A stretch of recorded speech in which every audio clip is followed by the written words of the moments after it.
Hello, my name is Cameron Johnson, and today we will be discussing three Ukrainian artists that created art during the current war with Russia. Our first artist is Kalisi Sai. I apologize, Alexei Sai, who created the Smoke series in 2022. After Russia's invasion, Sai abandoned their usual art of colorful, bright, loud art pieces and began using dark, monotone, abstract drawings inspired by the smoke that was rising during the bombing of these Ukrainian cities.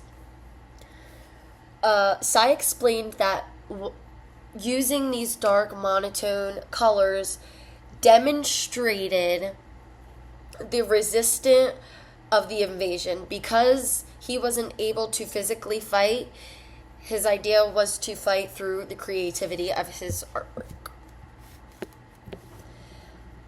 This arc correlates back to our text. Ukrainian poetry has been speaking to the experience of war for years, because this artist decided to change their ways of how they usually do their art and make something opposite of what they do due to the war and the effects of it.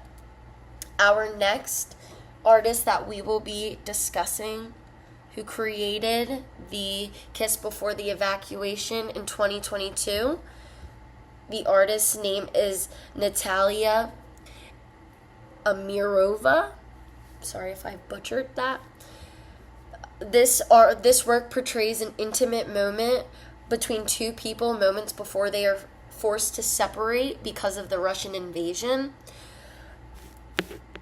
This art showcases work by complementary Ukrainian artists responding to the war. This artwork correlates back to our textbook because it explains the warfare. Art often shifts its focus than ordinary life to the emotional realities of the conflict.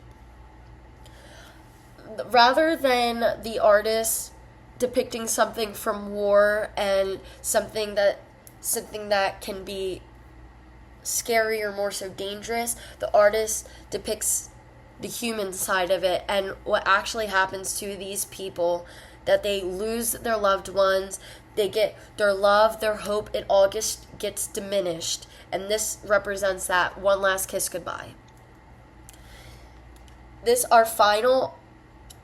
Our final piece of work was made by Nikita Kaden, called The Stone Hits Stone in 2022.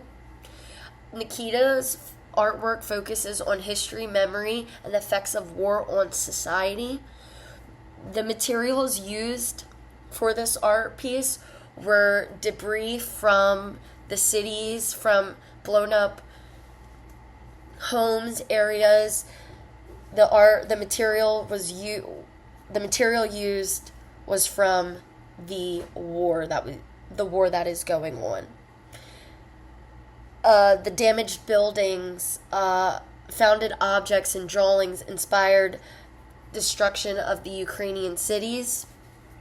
This artwork is deeper than just something you see. When you actually feel it and touch it, it is actually something that came from the war. So this artwork has a little bit more of a, I guess you could say, personal touch, because in 30, 40, 50 years, when this artwork will age, hopefully the war will be over, this is something that is a real thing that came from the war. So this is truly amazing to me, and this one stopped me in my tracks when I came across it, because I really don't know how to feel about this, because as someone who isn't Ukrainian and is not experiencing a world in my country, I think it's a little bit hard to comprehend. I think we don't know about how things affect us until they actually affect us.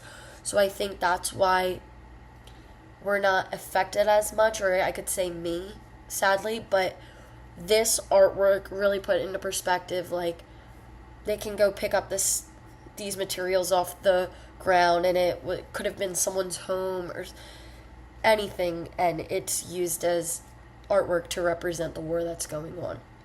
This artwork correlates back to our text that we were reading because it expresses new forms of expression during the war, because traditional ways of making art often cannot capture the realities of the violence and the loss.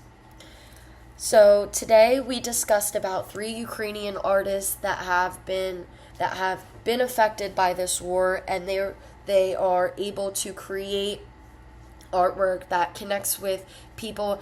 And I really think this artwork really puts into perspective what is going on, and something needs to be done.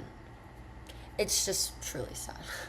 But my name is Cameron Johnson, and thank you for watching my presentation.